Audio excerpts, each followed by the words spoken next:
Hello friends, आप सभी का स्वागत है मेरे YouTube चैनल विकी मल्होत्रा इस पर। मैं आपका दोस्त विकी आज आप सभी के लिए लेकर के आऊं फिर से एक न्यू रिएक्शन वीडियो। जो आज की रिएक्शन वीडियो होने वाली है वो होने वाली है सीएम योगी आदित्यनाथ के ऊपर। तो देर न करते हुए चलिए वीडियो को स्टार्ट करते हैं। और फ्रेंड्स, अगर आप मेरे चैनल पर नए हैं तो प्लीज मेरे चैनल को लाइक शेयर सब्सक्राइब करना ना भूलें। फ्रेंड्स, आप में से बहुत से लोगों ने मेरे चैनल को सब्सक्राइब नहीं कर रखा, तो मेरी आप सभी से विनती है कि प्लीज मेरे चैनल को सब्सक्राइब कर लें। ओरिजिनल वीडियो का लिंक आपको डिस्क्रिप्शन में मिल जाएगा, प्लीज उसे चेक करना ना भूलें। वीडियो में एंड तक बने रहें, वीडियो काफी इंटरेस्टिंग होने वाली है। तो चलिए वीडियो को स्टार्ट करते हैं।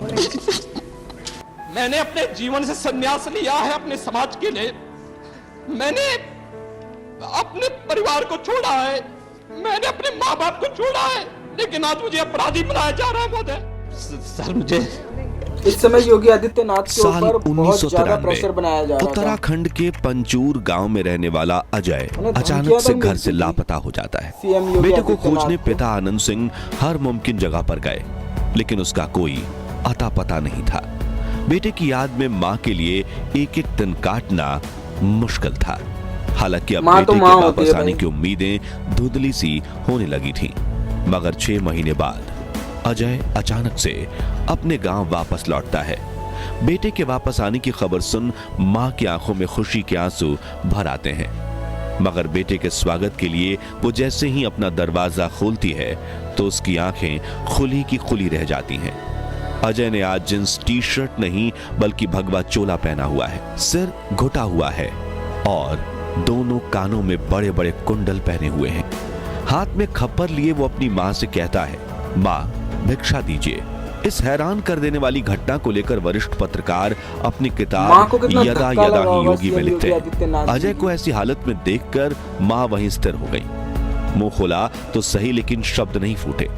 आंखों से आंसुओं की धार बहने लगी। जो सत्य साक्षात सामने खड़ा था उसे देखते हुए भी यकीन नहीं हो रहा था, या शायद यकीन करने की हिम्मत नहीं थी। मगर सत्य सनातन है, टाला नहीं जा सकता। सत्य ही तो था। वो मां के सामने उनका बेटा युवा सन्यासी की वेश में खड़ा था। कल तक का कॉलेज से लौट कर आते ही इस हंसते मुस्कुराते चेहरे को देखने की आदत थी, और आज उनका नौजवान बेटा अजय सन्यासी के रूप में खड़ा था। मां का मन कहता है कि यह बेटा मेरा नहीं हो सकता, लेकिन दिमाग जानता था कि ईश्वर जितना कठोर हो सकता है, उनका बेटा उससे भी कहीं कठोर हृदय का हो गया था। तभी अजय से आदित्यनाथ बने बेटे ने अपनी मां से कहा, मां भिक्षा दीजिए। मां ने खुद को संभालते हुए कहा कि बेटा, ये क्या हाल बना रखा है, घर में क्या कमी थी जो भीख मांग रहा है। तभी बेटा कहता है कि मां, सन्यास मेरा धर्म है। एक योगी की भूख भिक्षा से ही मिटेगी। आप भिक्षा में जो कुछ भी देंगी वही मेरे मनोरथ को पूरा करेगा। तभी मां ने रोते हुए कहा कि पहले तुम अंदर तो आओ। मगर युवा सन्यासी अपनी मां के आंसुओं से भी नहीं पिघला और उसने कहा, नहीं मां, बिन भिक्षा लिए ना तो मैं घर के अंदर जाऊंगा, ना ही यहां से वापस जाऊंगा। आप पहले मुझे भिक्षा दीजिए। मैं रमता जोगी हूं, मुझे आप भिक्षा दीजिए, फिर मैं प्रस्थान करूंगा। आंसुओं को छिपाती मां अंदर गई और जो समझ आया उसने बेटे के भिक्षा पात्र में डाल दिया। भिक्षा लेते ही योगी आगे चल दिया। आवाज अभी भी गूंज रही थी, पहाड़ों के करीब पहुंचते बादलों तक, अलख निरंजन।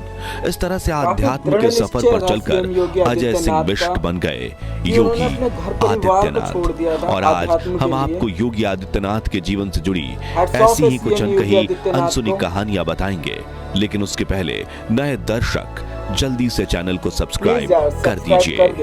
योगी आदित्यनाथ का जन्म 5 जून 1972 के दिन पुरी गढ़वाल उत्तर प्रदेश यानी आज के उत्तराखंड के पंचूर गांव के राजपूत परिवार में हुआ था। उनके पिता का नाम आनंद सिंह बिष्ट था।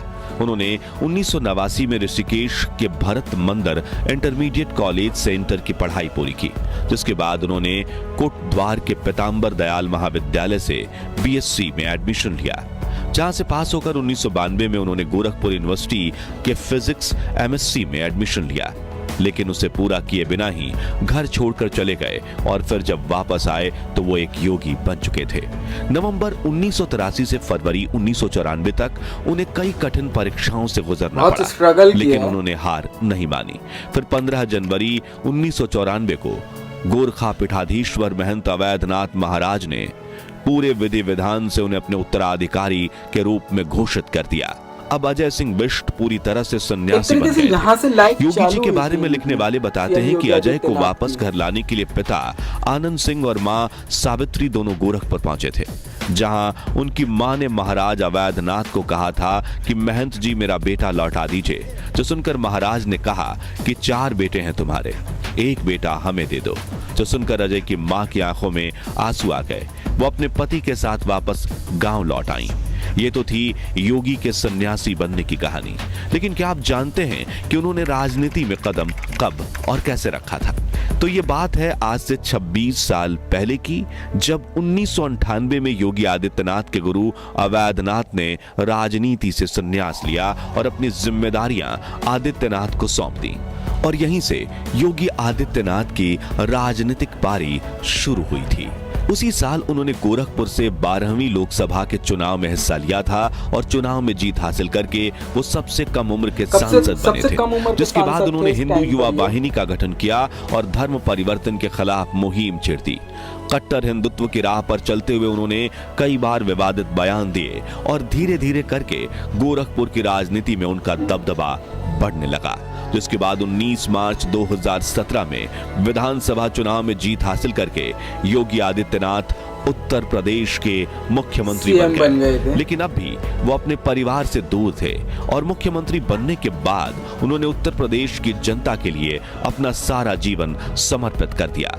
इसी बीच मार्च 2022 में वो वरिष्ठ पत्रकार रजत शर्मा के शो पर गए, जहां उन्होंने अपनी बड़ी बहन के संघर्ष से भरे जीवन की एक झलक देखी। उन्होंने देखा कि कैसे उनकी बड़ी बहन कई किलोमीटर पैदल चलकर चाय और प्रसाद की छोटी सी दुकान चलाती हैं, मवेशियों को चारा खिलाती हैं और अपने परिवार की जरूरतों को पूरा करने के लिए हर दिन संघर्ष करती हैं।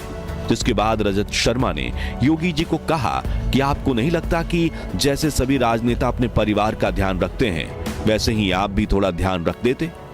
तभी योगी आदित्यनाथ की आंखों में आंसू आ गए और बड़ी ही दुखी वाणी से उन्होंने ये कहा, मैं देखिए एक योगी हूं और मुझे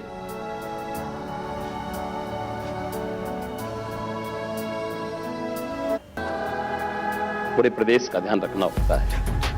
आंखों में आंसू है सीएम योगी आदित्यनाथ की। एक मुख्यमंत्री के रूप में मैंने अपने राजधर्म का शपथ ली है, परिवार का नहीं। आगे उन्होंने कहा, एक मुख्यमंत्री के रूप में मैंने राजधर्म की शपथ ली है, अपने परिवार की नहीं। मुझे पूरे प्रदेश का ध्यान रखना होता है। मेरे लिए पूरे उत्तर प्रदेश के 25 करोड़ लोग ही मेरा परिवार हैं। मैं उनके सुख दुख में सहभागी हूँ। खैर, 30 वर्षों तक एक सन्यासी की तरह कड़ी तपस्या करने के बाद जब योगी आदित्यनाथ दोबारा सीएम बने थे, तब वो पहुंचे थे पंचूर गांव के अपने घर, जहां मां सावित्री कर रही थी 3 दशकों से अपने बेटे अजय का इंतजार। घर पहुंचते ही योगी ने सबसे पहले अपनी मां को माला पहनाते हुए पूछा, पहचान लिया मुझे? तभी मां ने मुस्कुराते हुए कहा, हाँ पहचान लिया। फिर उन्होंने अपनी मां के पैर छूकर आशीर्वाद लिया। मां सावित्री ने अपना ममतामयी हाथ जब योगी के सर पर रखा तो उनकी आंखों में आंसू आ गए।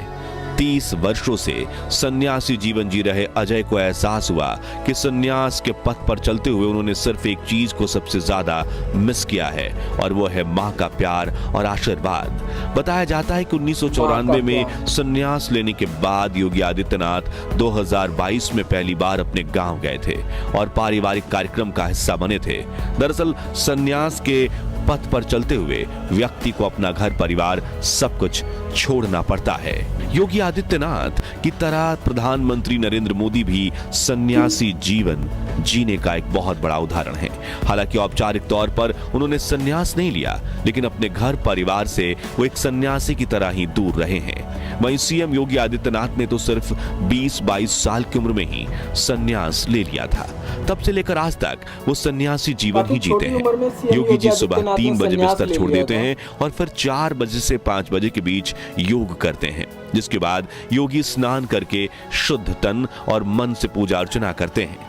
इतना ही नहीं, वो समय समय पर गोरखपुर जाकर मठ और मंदिर परिसर के चक्कर लगाते हैं, वहां की सफाई का जायजा लेते हैं, गौशाला में जाकर गायों की सेवा करते हैं और मछलियों को दाना भी डालते हैं। योगी आदित्यनाथ पूर्ण रूप से शाकाहारी हैं, वे सादे भोजन को ही ग्रहण करते हैं। आपको बता दें, योगी आदित्यनाथ की सरकार बनने के बाद उत्तर प्रदेश में माफियाओं का सफाया हो चुका है। कई बड़े बड़े डॉन इस वक्त सलाखों के पीछे हैं, कुछ तो बुरे काम धंधे छोड़कर बिल में छुप गए हैं। इसी को लेकर एक इंटरव्यू में जब पत्रकार रजत शर्मा ने योगी आदित्य जी से कहा कि अब तो उत्तर प्रदेश में बाहुबली नहीं बजरंग बली के नारे लग रहे हैं, तब योगी जी ने माफियाओं को खुली चेतावनी दे डाली।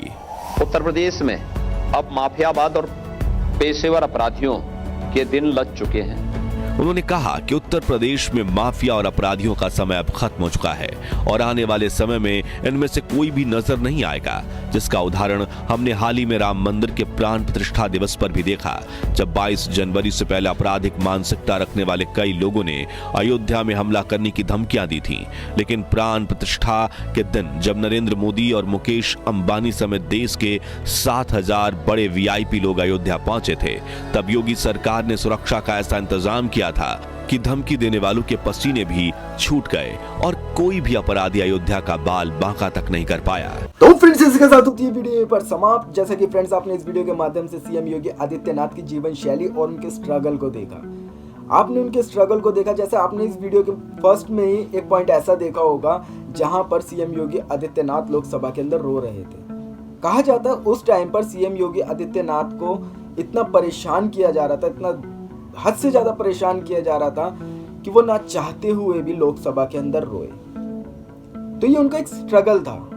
ये स्ट्रगल करते करते करते करते वो जाके यूपी के सीएम बने। खुद को उन्होंने यूपी की जनता के लिए समर्पित किया, इतने अच्छे काम किए यूपी के लिए, यूपी से गुंडा राज खत्म किया। और एक वक्त तो उनकी लाइफ का ऐसा था कि जब उनके पिताजी का निधन हुआ तो उन्होंने यूपी की जनता के लिए अपने पिताजी को कांधा तक नहीं दिया। आप सोच सकते हैं वो कितने ज्यादा आगे की सोचते हैं और कितना जनता के लिए सोचते हैं। आप लोगों की इस पर क्या राय है, प्लीज मुझे कमेंट के माध्यम से जरूर बताएं। मिलते हैं नेक्स्ट रिएक्शन वीडियो पर। जय भारत।